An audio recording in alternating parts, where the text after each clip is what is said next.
자, 이어서 채권 플로우 시간입니다. 오늘도 한 주 동안의 채권 시장 한번 전망해 보겠습니다. 하이투자증권의 김명실 연구위원입니다. 안녕하십니까? 네, 안녕하세요. 하이투자증권 김명실입니다. 네네. 자, 현재 채권 시장에 대한 흐름 어떻게 읽고 계십니까? 네, 최근 채권 시장은 아무래도 연준의 긴축, 장기화에 대한 불안감 때문에 미국 채권 시장은 물론이고 국내 채권 시장의 금리도 상승 흐름이 연이어 계속되는 모습이 나타나고 있습니다. 지난주 국고채 시장 금리의 주간 변화를 보시면 국고채 3년물 금리는 전주보다 23.7bp 오른 3.637%에 마감을 했고요. 10년물 금리는 26.4bp 상승한 3.619%로 마감을 했습니다. 1월 금통위 이후에 기준금리 3.5%를 하회하던 국고채 금리들이 최근 들어서 상당 부분 기준금리를 상회하는 모습들이 연이어 나타나고 있습니다. 주 초에는 미국 1월 소비자 물가지수 발표를 앞두고 금리가 급등했고요. 그러다가 상승폭을 일부 반납하는 경계감을 보였지만 이어진 13일날 미국의 CPI 발표에 대한 경계감과 원달러 환율의 급등 영향을 받으면서 3년물 금리가 많이 오르는 모습들이 나타났습니다. 단기 기대 인플레이션과 소비 심리 지수가 높아지면서 미국 국채 금리가 상승한 것도 국내 채권 시장의 약세 자료로 작용한 것으로 추정이 되고 있습니다. 특히 미국 CPI가 공개된 직후인 15일에는 국고채 금리가 기준금리인 3.5%를 웃도는 모습이 시현되고 그 추세가 주 후반까지도 이어지는 모습들이 나타나고 있습니다. 네.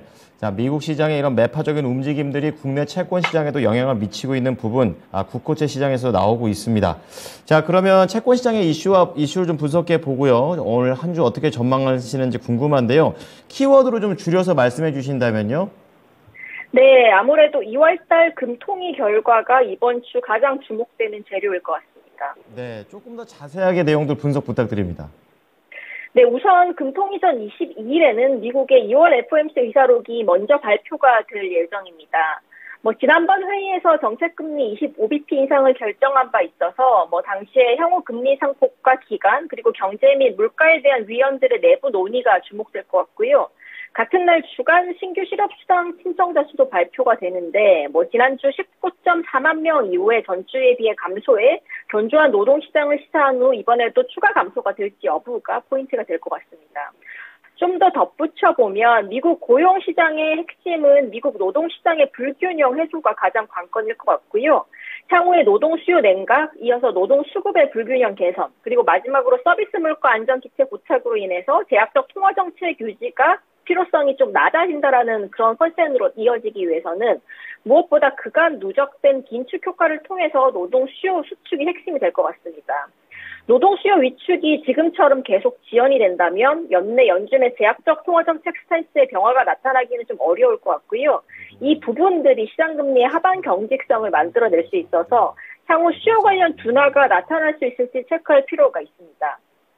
그나마 긍정적인 건 노동시장이 현재로서는 매우 타이트하지만 앞으로는 임시직 서비스의 고용 감소, 그리고 평균 근무 시간의 감소, 그리고 최근 나타난 분기 평균 비농업 고용 둔화 같은 지표들이 앞으로 추후에 노동시장 수요를 감소하는 잠정적인 지표가 될 가능성들은 채권시장에 일부 긍정적으로 작용할 것으로 보여지고 있습니다. 두 번째는 23일날 예정된 이번 주 2월달 금통위 결과입니다.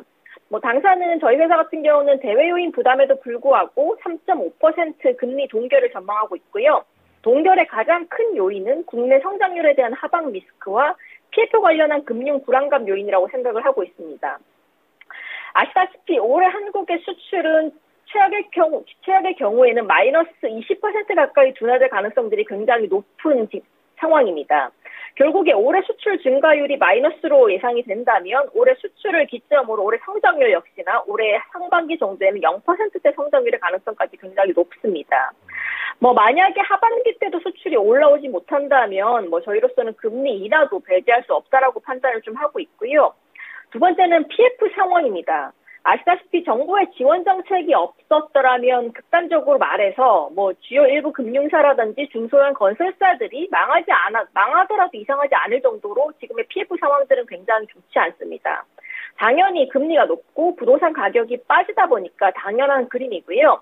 지금 정부의 지원 정책으로 인해서 유동성 리스크들은 해소가 됐다라고는 보고 있지만 아직까지 펀더멘털 관련된 리스크들과 해소됐다고 총평하기는 좀 어려운 상황이고요.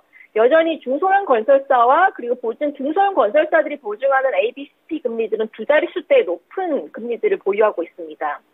여기에 이제 상반기 단기 금융시장의 대규모 차환 등이 몰려있기 때문에 지금의 자금 경색 가능성들을 고려할 때 한국은행 입장에서 금리 인상을 추가적으로 단행할 명분은 없다라는 판단입니다. 물론 걸림돌 중 하나는 물가고요. 국내 물가가 방향성 자체로는 하락은 맞는데 미국과 마찬가지로 속도는 여전히 종잡을 수 없다라는 점이 가장 큰 걸림돌입니다. 특히나 상반기 전기료와 가스료 인상분이 체감이라든지 실제 물가에 둘 다 상방 압력으로 영향을 주고 있습니다. 다만 한 가지 분명한 건 주택가격과 관련된 하락 지표들이 물가에 반영되는 시점입니다.